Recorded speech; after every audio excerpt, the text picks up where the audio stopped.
పోతున్నటువంటి ఈ తరుణంలో వారికి శుభాకాంక్షలను చెప్తూ వేదికపైకి ఆహ్వానించేస్తున్నాము.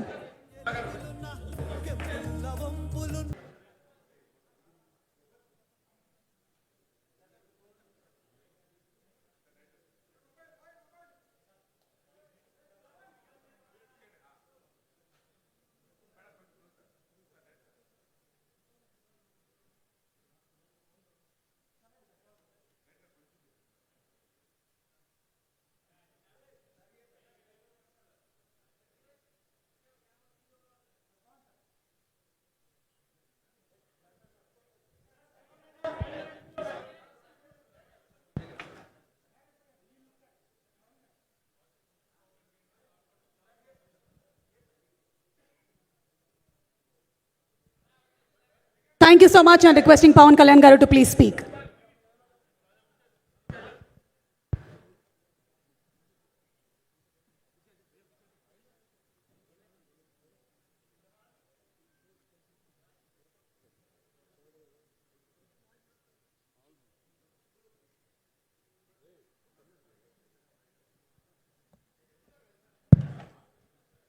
పోడియం లేకపోతే కొంచెం మాట్లాడడం కష్టం నాకు.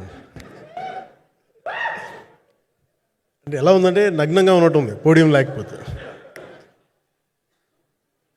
కొంచెం అందరూ మీరు దయచేసి వస్తే let me have an interaction.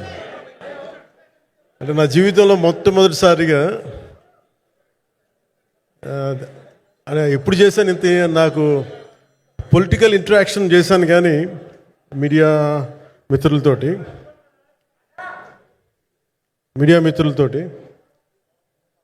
Cinema పరంగా నేను ఎప్పుడు ఆలోచించలేదు, ఎప్పుడు నాకు చేయలేదు. ఫస్ట్ టైం మొదటిసారి నేను ఎప్పుడు కొంచెం మొహాట పడతాను మాట్లాడటానికి సినిమాకి సంబంధించినంత వరకు. ఇక్కడ సినిమాని ఎలా ప్రమోట్ చేసుకోవాలో నాకు తెలియదు. పని చేయడం తెలుసు తప్ప దీన్ని అంటే మనం ఇంత చేసామని చెప్పడం ఎప్పుడు నాకు కొంచెం ఎబ్బెట్టుగాను ఇబ్బందిగా ఉంటుంది. ఇంకా నేను చాలా యాక్సిడెంటల్ యాక్టర్ అండ్ ఇంకా గత్యంతరం లేక టెక్నీషియన్ అయిన వాడిని. నాకు నచ్చే సన్నివేశాలు, నచ్చే సినిమాలు చేసుకోవడానికి ఆ పరిస్థితుల్లో ఇది నా మొదటి ఇంటరాక్షన్. ఇది నా పర్లేదు కూర్చోండి పర్లేదు. రథం గారు వస్తారు అంటే ఇదంతా చేయడానికి, మీడియా మాట్లాడడానికి ఇదేదో నాకు పొగరు అహంకారం ఏం కాదు. సినిమా గురించి నాకు చెప్పుకోవడం ఎబ్బెట్టుకోవడం, ఏం మాట్లాడాలో తెలియక చెప్తే ఎక్కువ అయిపోద్దా చెప్తే తక్కువ అయిపోద్దా అని. కానీ ఈ పర్టికులర్ ప్రెస్ మీట్ ఎందుకు పెట్టానంటే రత్నం గారి కోసం పెట్టాను. అంటే సినిమా బతకాలి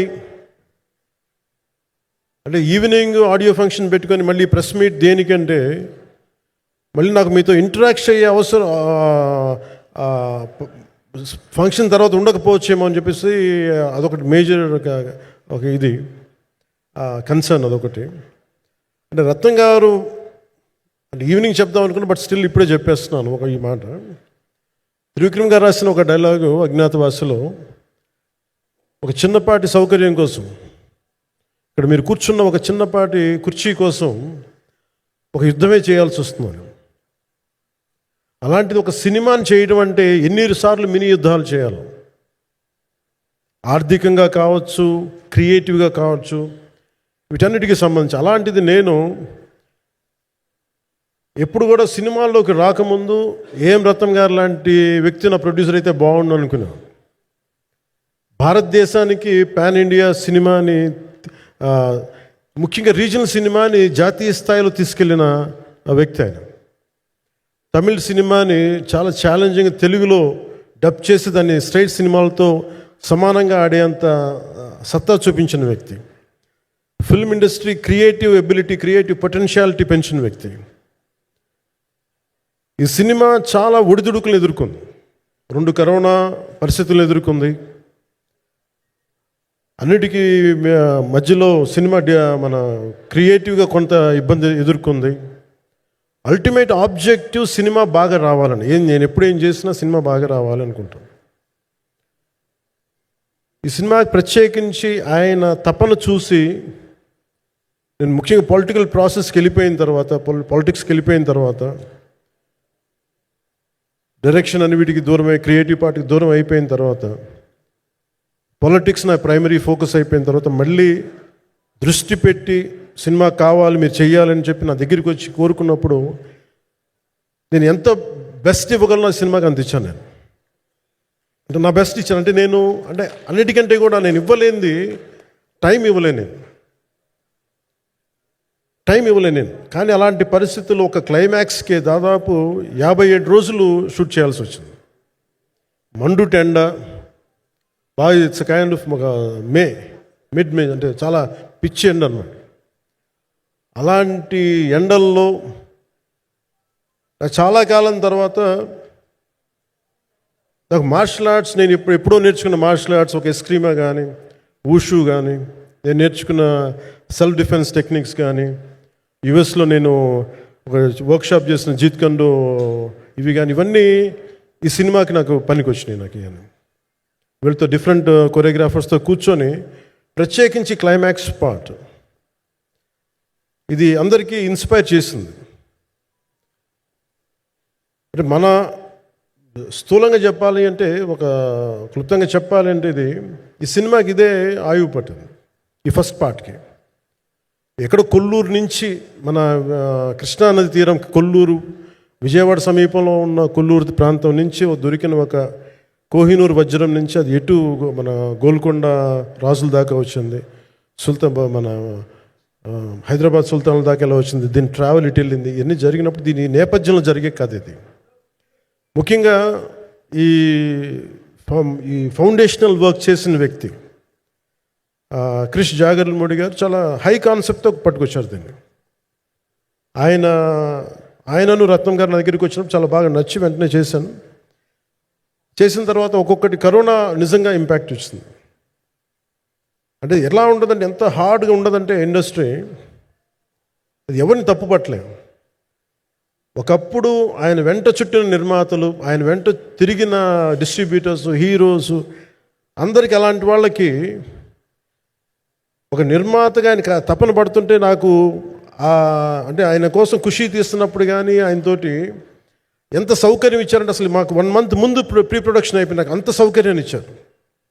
నేను కంపోజ్ చేసిన యాక్షన్ సీక్వెన్సెస్ కానీ, ఫైట్స్ కానీ, ఖుషీకి నాకు ఆల్రెడీ ఒక 1 month 1.5 month థియేటర్ నాకు ఇచ్చేసి, మన సురేష్ ఎఫెక్ట్స్ థియేటర్ మొత్తం ఇచ్చి నాకు అంత లగ్జరీ ఇచ్చిన వ్యక్తి ఆయన నలిగిపోతుంటే నాకు నిజంగా చాలా బాధేస్తుంది.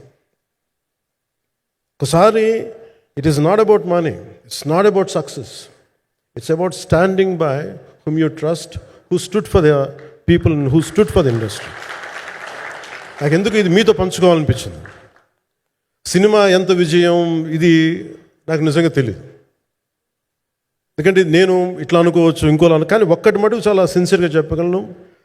Krish came out with very good concept, చాలా హై కాన్సెప్ట్ పట్టుకొచ్చారు. కొంత వ్యక్తిగత కారణాలు, కొన్ని ప్రొఫెషనల్ కారణాలు ఆయన ప్రాజెక్టుకి బయటికి వెళ్ళినా కానీ దీన్ని ఫౌండేషనల్ వర్క్ చేసిన క్రిష్ గారికి మనస్ఫూర్తిగా నా హృదయపూర్వక ధన్యవాదాలు తెలియజేస్తాను మా అందరి తరఫున. అలాగే తర్వాత స్టెప్ ఇన్ అయింది మన జ్యోతికృష్ణ గారు.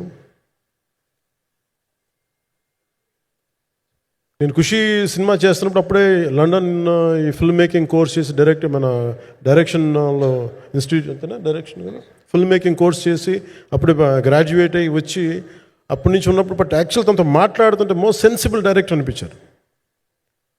ఈ ఒక టైంలో ఏమనిపించిందంటే, బయట ఉన్న మాటలు కానీ అసలు సినిమా వస్తుందా లేదా బయటికి అని ఉండేది. కానీ మాకు ఎప్పటికప్పుడు నీరసం పడిపోయినప్పుడల్లా నాకు నీరసం వచ్చేసేది. సినిమా అవ్వదా అనుకున్నప్పుడల్లా దీనికి ప్రాణవాయువునిచ్చిన వ్యక్తి కీరవాణి గారు. ప్రతిసారి నేను వర్క్ చేసి, ఎందుకంటే సినిమా చివరి దాకా నేను నమ్మను ఎప్పుడు.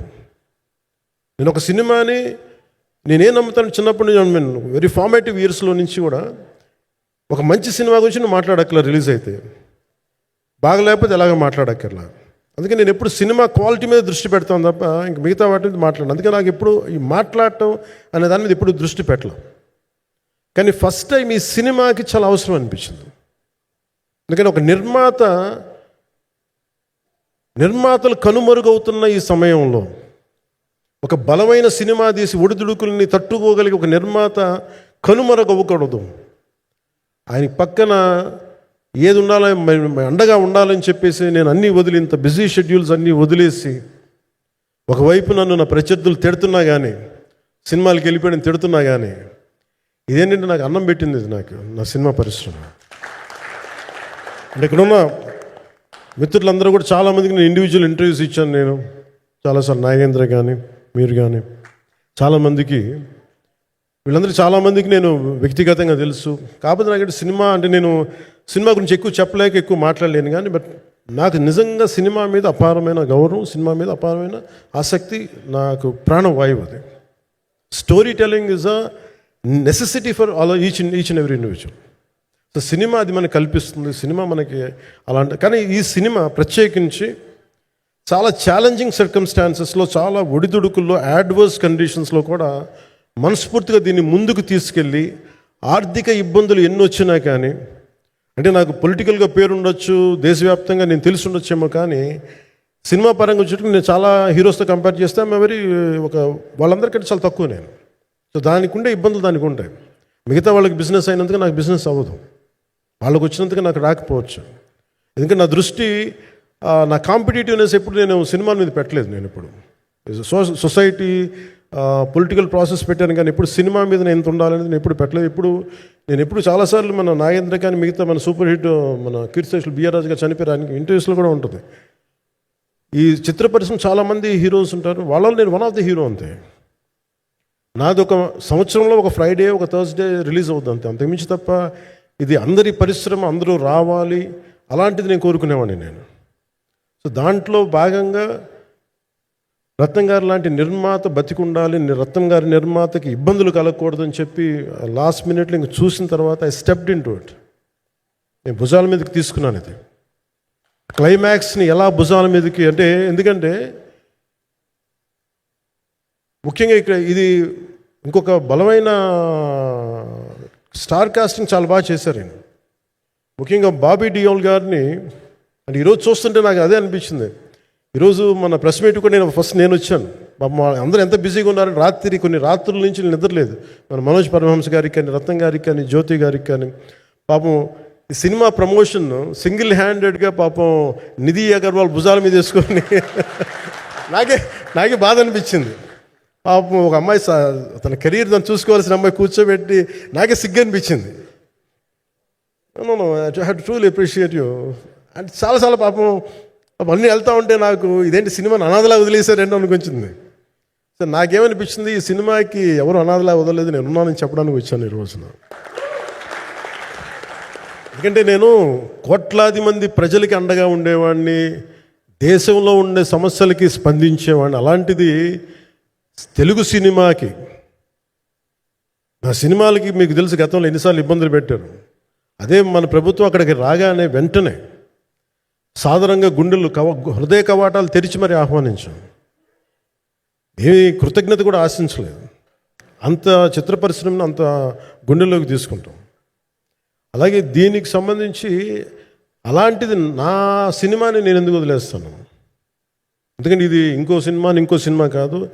ఒక మేకప్ మ్యాన్గా ప్రారంభమయ్యి ఇంకో ప్రొడ్యూసరో, డబ్బులున్న ప్రొడ్యూసరో, పెద్ద జీవితాల నుంచి వచ్చిన ప్రొడ్యూసరే కాదు, చాలా చిన్న స్థాయి నుంచి, ఒక మేకప్ మ్యాన్ స్థాయి నుంచి బాయ్గా స్టార్ట్, అంటే చిన్నప్పటి అసిస్టెంట్గా స్టార్ట్ అయ్యి చాలామంది మన సీనియర్ దర్శకులందరి దగ్గర పనిచేసి అంచెలంచెలుగా ఎదిగి నిర్మాత అయ్యి, దర్శకుడయ్యి, స్క్రీన్ ప్లే రైటర్ అయ్యి, మీరు ఏమన్నానంటే ఆయన మౌనంగా ఉంటారు. ఎవరు ఎన్ని ఇబ్బందులు పెట్టినా మౌనంగా ఉంటారు. ఆయన మౌనం ఒకసారి నాకు విపరీత అసహనానికి గురి చేసేస్తుంది. మీరు ఏదైనా మాట్లాడాలంటే ఎవరు ఇబ్బందులు పెట్టి ఏం ఎదురు తిరగరు ఏంటంటే అంటే ఇలా అంటారు, ఏం చేయాలి. ఇంకా ఇలాంటి వ్యక్తికి ఆయన మౌనం నన్ను ఇలా రోడ్ల మీదకి వచ్చి ఇలా మీ దగ్గరికి ముందుకు నుంచోబెట్టింది. అంటే అంటే అంటే ఆయన ఏంటంటే చెప్తారు, ఆయన మౌనం అంటే రమణ మహర్షి నుంచి బాగా నేర్చుకున్నట్టున్నారు. మౌనం అన్నిటికీ సమాధానం. సో నాకు మనస్ఫూర్తిగా ఈ స్టార్ కాస్టింగ్ ఒకటి, అంటే ఆ చిత్ర పరిశ్రమ మీద ఎందుకు ఇంత గౌరవం అంటే మనందరం కులాల మీద, మతాల మీద, ప్రాంతాల మీద, భాషల మీద కొట్టుకుంటూ ఉంటాం. But any film industry take in this world, especially Indian film industry, దీనికి there is no caste discrimination, there is no region discrimination, there is no religion discrimination, nothing. It's purely your creative potentiality, purely your creative ability. నువ్వు చిరంజీవి గారి తమ్ముడు కావచ్చు, చిరంజీవి గారి కొడుకు కావచ్చు, లేదంటే ఇంకొకళ్ళు అబ్బాయి కావచ్చు, మేనల్లుడు కావచ్చు, ఇట్ డజంట్ మ్యాటర్. నీకు టాలెంట్ లేకపోతే నువ్వు నిలబడలేవు, నీకు సత్తా లేకపోతే నువ్వు ఇక్కడ ఉండలేవు. అది నా కొడుకైనా సరే. ఇట్ ఆల్ డిపెండ్స్ నీకు ఎంత టెనాసిటీ ఉంది, ఎంత పర్సీవరెన్స్ ఉంది, ఎంత నిలబెట్టుకోగలవు, ఎంత నిలదొక్కుకోగలవు, ప్రతికూలతలు ఎంత బలంగా నిలబడగలవు. ఒక నిర్మాత సినిమా తీయడం అంటే ఒక యజ్ఞం చేయడం లాంటిది. తిట్లు తినాలి, ఇబ్బందులు పడాలి, అన్నీ పడిన తర్వాత ఫైనల్ డబ్బులు మిగిలితే కూడా తెలియదు. ఇలాంటి పరిస్థితుల్లో నాకేమనిపించిందంటే ఈయన పడ్డ కష్టం చెప్పాలనిపించింది ఈ రోజున. ఈ ప్రెస్ మీట్ తాలూకు ముఖ్య అంశం, ఒక చిన్న స్థాయి నుంచి వచ్చిన వ్యక్తి నిర్మాతగా ఎదిగి ఆయనకున్న పాపం, ఆయన మంచితనం ఆయన్ని శాపంగా అవ్వకూడదని చెప్పి ఒక ఉద్దేశంతో ఆయన మంచితనం చెప్పాలి, ఆయన ఒక మంచి సినిమా చేశారని చెప్పడానికి నేను ఈ రోజున మీ ముందుకు వచ్చాను. ఎందుకంటే నేనేం నమ్ముతానంటే సినిమా బాగుంటే ఎలాగో చూస్తారు, దీని గురించి చెప్పక్కర్లేదు. సినిమా బాగాలేకపోతే ఎలాగో చూడరు, మీరు ఎంత పబ్లిసిటీలు చేయండి ఇవన్నీ అనుకోండి. అందుకే నేను పెద్ద ఎక్కువ మాట్లాడడానికి ప్రయత్నం చేయను. కానీ ఈ పర్టికులర్ రోజు మటుకు, ప్రత్యేక ఈ రోజు మటుకు ఆయన పడ్డ కష్టం ఈ సినిమాకి, అలాగే ఒక్కొక్క కాస్టింగ్ ఆయన చేసింది, దీనికి నేను క్రిష్ గారిని కూడా చాలా మనస్ఫూర్తిగా అభినందిస్తున్నాను. ఎందుకంటే ఆయన కూర్చున్నప్పుడు ఎంతమందిని పెట్టాం, ఒక ఔరంగజేబ్గా మిగతా నటులు ఒకళ్ళిద్దరు యాక్టర్స్ని పెట్టి కూడా ఒకళ్ళ చేత యాక్ట్ చేయించాం ఒకళ్ళ చేత.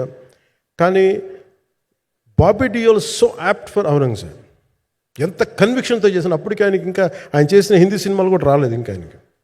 ఎంత కన్విక్షన్తో చేశారంటే నాకు నిజంగా ఆయనతో యాక్ట్ చేయడం చాలా ఆనందాన్ని ఇచ్చింది. సో అలాంటి బాబీ డియోల్ గారిని మొత్తం pan India, Manoj Paramahamsa was roped in last.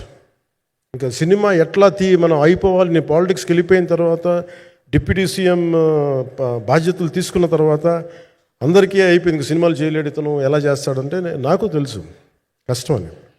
నేను ఎలా చేశాను ఈ సినిమా అంటే, పొద్దున్న 2 గంటలు చేసామండి, బ్రేక్ఫాస్ట్ టైము, లేదంటే నా ఎక్సర్సైజ్ టైంని కొంచెం మిడ్-నైట్గో లేదంటే ఎర్లీ మార్నింగ్ 4 గంటలు పెట్టుకొని, ఆ 2 గంటలు ఏమి దొరుకుద్దో ఆ 2 గంటలు ఇస్తే జ్యోతి, మనోజ్ గారు, మన రత్నం గారు, వీళ్ళు కూర్చొని ప్లాన్ చేసి, అది కూడా నా ఆఫీస్కి, నా పార్టీ ఆఫీస్కి కూతవేటు దూరంలో ఉన్న ఒక మా స్నేహితులు ఒక వాళ్ళ గోడౌన్ ఉంటే అక్కడ కూర్చొని షూట్ చేశాం. ఎంత మండుటెండంటే అసలు దాంట్లో కూర్చొని మ్యాట్ వర్క్ చేసి మీరు ఫైనల్ రిజల్ట్స్ చూస్తే ఇది ఇక్కడ చేశారంటే అంత ఆశ్చర్యం అనిపిస్తుంది. Hats off to Manoj Paramahamsa garu. And ఈ సీన్స్ అన్నిటికీ ప్రీ విజువలైజేషన్, ప్రతి సీన్ చేయబోయే ముందు అసలు నాకు ఏమనిపించిందంటే, సినిమా చేయగలమా లేదనని పరిస్థితుల్లో జ్యోతికృష్ణ గారు ముందుకు వచ్చి నాతో మాటలు నేను చెప్పలేదని, ఇది ఇలా చేస్తాం అలా చేస్తాం ఏం చెప్పలా, ఏమి చేయబోతున్నాడో ఎవ్రీథింగ్ వాజ్ ప్రీ విజువలైజ్డ్. ఈ సీన్ ఇలా ఉండబోతుంది, ఈ చేయబోయే సీన్ ఇలా ఉంటుంది. నాకు దాని మీద ఆత్మవిశ్వాసం కలిగింది. నాకు లేదు, ఒక సత్తా ఉన్న దర్శకుడు, తెలుగు చిత్ర పరిశ్రమకి సైజ్ తీయగలిగేవాడు, మంచి సాలిడ్ ఎడిటింగ్ సెన్స్ ఉన్నవాడు, మ్యూజికల్ సెన్స్ ఉన్నవాడు. అలాంటి వ్యక్తికి మనోజ్ పరమహంస గారు తోడారు. వీళ్ళిద్దరు కాంబినేషన్లో రత్నం గారి అనుభవంతో ఈ రోజున ఒక మంచి ప్రోడక్ట్ అయితే తీసుకొచ్చాం.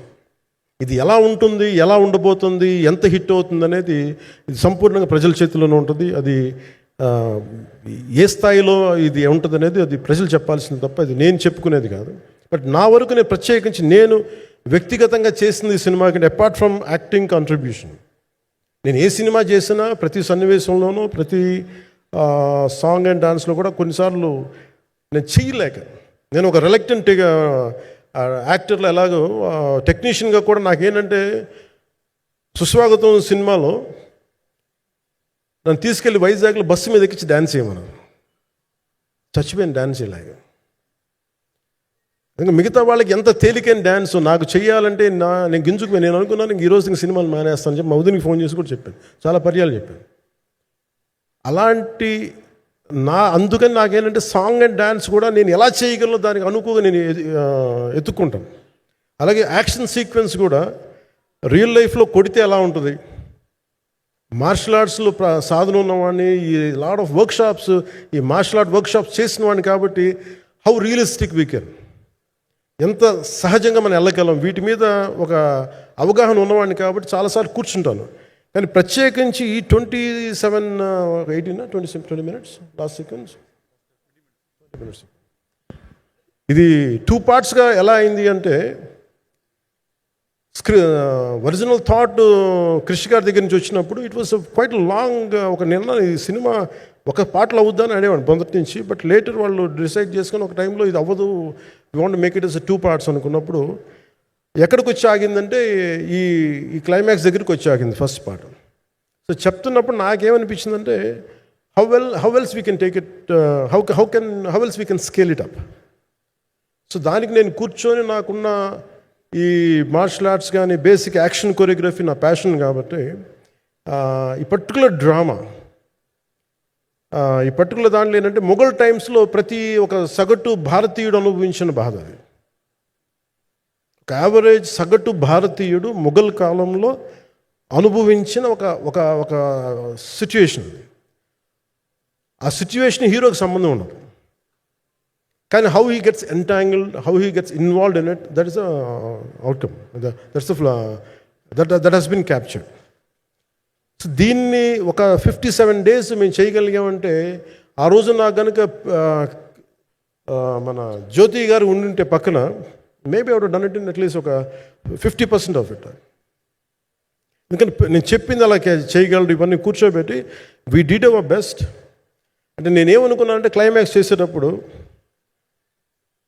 ఇంక నేను సినిమాలు చేస్తానో కూడా లేదో నాకు తెలియదు, కానీ నాకు ఇష్టమైన నిర్మాత, తెలుగు చిత్ర పరిశ్రమకి నిజంగా ఒక అండగా ఉన్న నిర్మాత, I want give my best to him. నేను అందుకని ఆంధ్రప్రదేశ్ ప్రభుత్వానికి కూడా మన ముఖ్యమంత్రి గారికి కూడా తెలియజేశాను, ఈయన్ని ఫిల్మ్ డెవలప్మెంట్ కార్పొరేషన్కి చైర్మన్ నేను ప్రతిపాదించాను. అంటే నాకేంటంటే I don't want it to be a political, ఆయన నా నిర్మాతని కాదు, ఈయన అందరు హీరోలతో తీశారు, ఈయన పాన్ ఇండియాలో ప్రతి ఒక్కరు తెలిసి ఈయనంటే. ఇలాంటి వ్యక్తి ఉంటే మన తెలుగు చిత్ర పరిశ్రమకి బాగుంటుంది. అలాగే ప్రత్యేకించి తెలుగు చిత్ర పరిశ్రమ అనేది నాకు ఈ టాలీవుడ్ అనే పదాలు నాకు వాడటం నాకు ఇష్టం ఉండదు. Bollywood, Tollywood, Kollywood, Mollywood, why should we ape Hollywood? We have a greater story narrative ability మన దగ్గర ఉంది. We have a greater storytelling ability. We don't have to ape Hollywood. We take the best practices of Hollywood, but not necessarily the name of Hollywood. వాళ్ళకున్న professionalism మనం నేర్చుకోవాలి, వాళ్ళకున్న commitment నేర్చుకోవాలి, వాళ్ళకున్న production designing ability మనం తీసుకురాగలగాలి. So ఇవన్నీ నేను నా పరిధిలో ఈ రోజున ఆంధ్రప్రదేశ్ ప్రభుత్వం ప్రత్యేకించి ఈ శాఖ నా పరిధిలో ఉంది కాబట్టి దానికి ఆయన పేరు ప్రతిపాదించాను. ఉద్దేశం ఏంటంటే తెలుగు చిత్ర పరిశ్రమ తెలంగాణలో ఉన్న, కర్ణాటకలో ఉన్న, చెన్నైలో ఉన్న ఏదైనా సరే తెలుగు చిత్ర పరిశ్రమ, భారతీయ చిత్ర పరిశ్రమకి చాలా మంచి జరగాలి, ఇలాంటి వ్యక్తి ద్వారా ఏదైనా చేద్దామని ఒక ఉద్దేశంతో ఆయన పేరు ప్రతిపాదించాను. భవిష్యత్తులో అవుతారని మనస్ఫూర్తిగా నేను ఆశిస్తున్నాను. అందుకని అన్నీ నా చేతిలో ఉండవు కదా, అందుకని చెప్తాను. ఇఫ్ అండ్ బట్ చెప్పాలి కదా. సో ప్రత్యేకించి మీ అందరికీ నా హృదయపూర్వక ధన్యవాదాలు తెలుపుకుంటూ నెక్స్ట్ 2-3 daysలో I'll try to give as many interviews as I can. Nidhi, I'm grateful to you. పాప చాలా తపన పడి ఇవ్వంటారు. ఈరోజు ఎలా ఉంది అంటే నాకు ఎలా అనిపించిందని, ఇందాక నేను వస్తున్నప్పుడు ఎవరు లేరు, వీళ్ళు కూడా ఎవరు లేరు. నేను వచ్చి చాలాసేపు కార్లో కూర్చున్నాను, ఎందుకంటే మళ్ళీ మీరు తిట్టకూడదు, లేట్ వచ్చాడు, నీకు డిప్యూటీ సీఎం అయితే పొగలు వచ్చేస్తాను మీరు అంటారండి. నాకు అట్లా అనిపించలేదు. నాకు ఫస్ట్ టైం ఎందుకు మీడియా ఇంటికి నాకు ఎందుకు అలవాటు పోయిందంటే, నేను వచ్చిన కొత్తల్లో ఈ జ్యోతి చిత్ర సితార పేపర్స్ ఉన్నాయి. ఎవరో ఫొటోస్ వేయమంటే దిస్ గా ఈజ్ నాట్ సేలబుల్, ఇంకా అవసరం లేదు అంటే నా ఫోటోలు వేసేవాళ్ళు కాదు. సో నాకేమనిపించింది సార్, ఇంక నేను మన ఈయన కాడికి నేను ఏమి అంటున్నాను నాకు తెలియదు అని చెప్పేసి మా నిర్మాతలు కూడా ఉండేవాళ్ళు కాదు. సో నాకు పబ్లిసిటీ లేకుండా సినిమాలు రిలీజ్ అవ్వడం అలవాటు అయిపోయింది నాకు. సో అదే ప్రాక్టీస్ అయిపోయింది నాకు అంతే. మళ్ళీ కూర్చోబెట్టి మీరు ఏం మాట్లాడతారు, మళ్ళీ అది ఇటు తిరిగి వస్తుందని చెప్పేసి మిగతా అంత నాట్ టాకెటివ్. మీరు సినిమా పొలిటికల్ ప్రాసెస్కి వచ్చేటప్పుడు నేను ఏదైనా మాట్లాడగలను, కానీ సినిమా వచ్చేటప్పటికి చాలా చాలా ఒత్తిడి తీసుకోవాల్సి వస్తుంది. అంటే ఎంత కథ చెప్పాలి, ఎంత కథ చెప్పకూడదు, ఈ మాట అద్భుతంగా ఉందంటే ఏం అద్భుతంగా ఉందని మళ్ళీ తిడతారు. తర్వాత 100 ఆలోచనలతోటి స్లో డౌన్ అయిపోతాను. బట్ కానీ నాకు మనస్ఫూర్తిగా ఈ సినిమా ఐ హోప్ వచ్చిన ప్రతి ప్రేక్షకులందరికీ కూడా ఒక మంచి అనుభూతిని ఇస్తాను. నేను మనస్ఫూర్తిగా నేను నమ్ముతున్నాను. ఖచ్చితంగా అలాంటి అనుభూతిని ఇస్తుంది. మీరు థియేటర్లోంచి బయటికి వెళ్ళేటప్పుడు మటుకు విల్ గో విత్ ఒక ఎనర్జెటిక్ ఫీల్తో వెళ్తాయి. అంతవరకు చెప్పగలను నేను. ఎందుకంటే నేనే నమ్ముతాను, సినిమాకి వెళ్ళేటప్పుడు సినిమా ఒక స్టోరీ చెప్పినప్పుడు నా జీవితంలో చిన్నపాటి ప్రభావం చూపించాలి. అలాంటి ప్రభావం, అలాంటి ఎనర్జీ ఇచ్చే సినిమా అవుతుందని మనస్ఫూర్తిగా నేను ఆశిస్తూ మీ అందరికీ ప్రత్యేకించి మీ అందరికీ పేరు పేరున ధన్యవాదాలు తెలియజేస్తాను. ఇంకా మాట్లాడాలని ఉంది కానీ సాయంత్రం ఈవెంట్ ఉంది కాబట్టి. సో ఇంకొక మారు నేను చెప్తాను ఎందుకు ఈ పర్టికులర్ ప్రెస్ మీట్ అంటే I want to tell you I'm grateful to each one of you. I'm grateful to you. Thank you for standing by us. Thank you very much.